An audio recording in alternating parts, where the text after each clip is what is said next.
All right, today we're tackling something huge.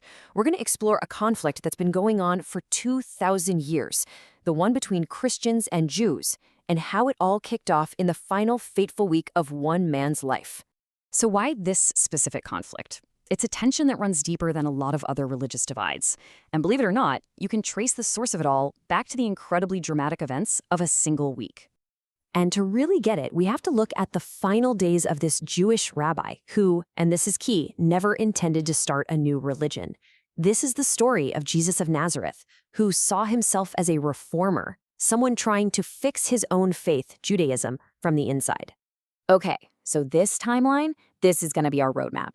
We're going to follow the events of this 1 week and see how things escalated so incredibly fast, sealing his fate and, well, literally changing the course of history.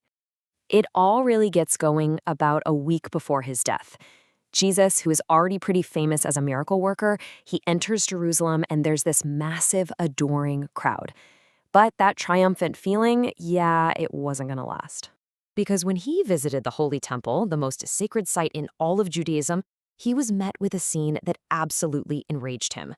Instead of a house of prayer, it was just a loud, chaotic marketplace full of animal sellers and the clinking coins of money changers, a total mess.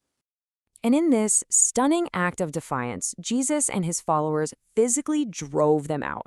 We're talking overturning tables, clearing the entire area. This was a direct attack on the authority and, let's be honest, the income of the powerful temple priests. In that one moment, he made sworn enemies of the most powerful men in the entire city. So for the next few days, you can just feel the tension simmering. But then Thursday night hits and everything just starts accelerating, hurtling towards its inevitable conclusion. During a final meal with his disciples, which we now know as the Last Supper, Jesus pretty much knew what was coming. He makes this absolutely chilling prediction. He tells his closest friend Peter that he'll deny even knowing him 3 times before the rooster crows the next morning. And as soon as that meal was over, he was arrested. But here's the thing, the arresting party wasn't the Roman army. No, it was the temple's own security force, acting on orders from the very same priests he had just publicly humiliated a few days earlier.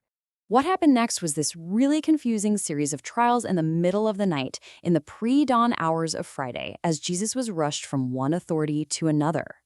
So first up, he's brought before the Sanhedrin. This was the high court of Jewish law, made up of the most powerful priests in Jerusalem. Yep, the exact same men whose authority he had just challenged in the temple. What follows is basically a game of legal hot potato. The Sanhedrin finds him guilty, and they want him executed, but under Roman rule, they didn't have the power to do that. So they sent him to the Roman governor, Pontius Pilate. Pilate then tries to pass him off to King Herod, who just mocks Jesus and sends him right back. So the final decision lands squarely with Pilate again. Now, this is where things get really clever. The accusation gets reframed. You see, the Sanhedrin's charge was religious, blasphemy. But to get the Romans to care, they had to make it political. So they accused Jesus of sedition, of claiming to be the king of the Jews, which was a direct threat to the Roman emperor. So after all that back and forth, the final decision landed right on the shoulders of the Roman governor, Pontius Pilate. And after questioning Jesus himself, Pilate actually comes to a really clear conclusion, and he announces it publicly. He says Jesus is innocent. He found 0 evidence to back up the charge of sedition. But the temple priests and their supporters, they were not about to accept that verdict. They stirred up the crowd, getting them to shout for crucifixion, putting immense pressure on Pilate. They basically warned him that if he let a supposed king go free, it would look like treason against Rome. Pilate was completely backed into a political corner. He was afraid a riot would break out and destabilize the whole city. So he gave in. In that famous gesture, he literally washed his hands in front of the crowd, as if to say, "This isn't on me," before sentencing Jesus to death. The governor's verdict sealed his fate. And what came next was a brutal public execution, a standard Roman tactic designed to make an example out of anyone they saw as a rebel. Jesus was beaten and forced to carry his own cross through the streets to a place called Golgotha. There, he was nailed to the cross between 2 other criminals, and he was left to die slowly over hours as a public spectacle of Roman power.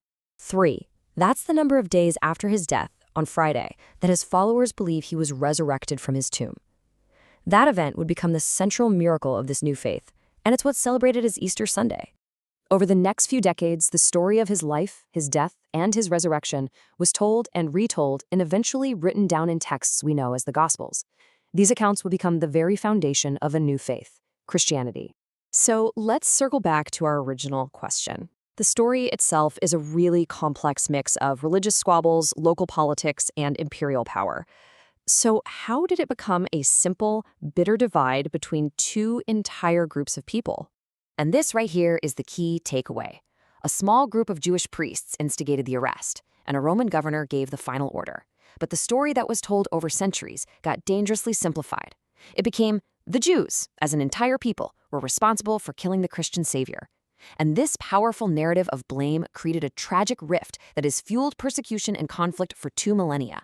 It's just a powerful reminder of how a narrative doesn't just record history, it often creates it, with consequences that echo for generations.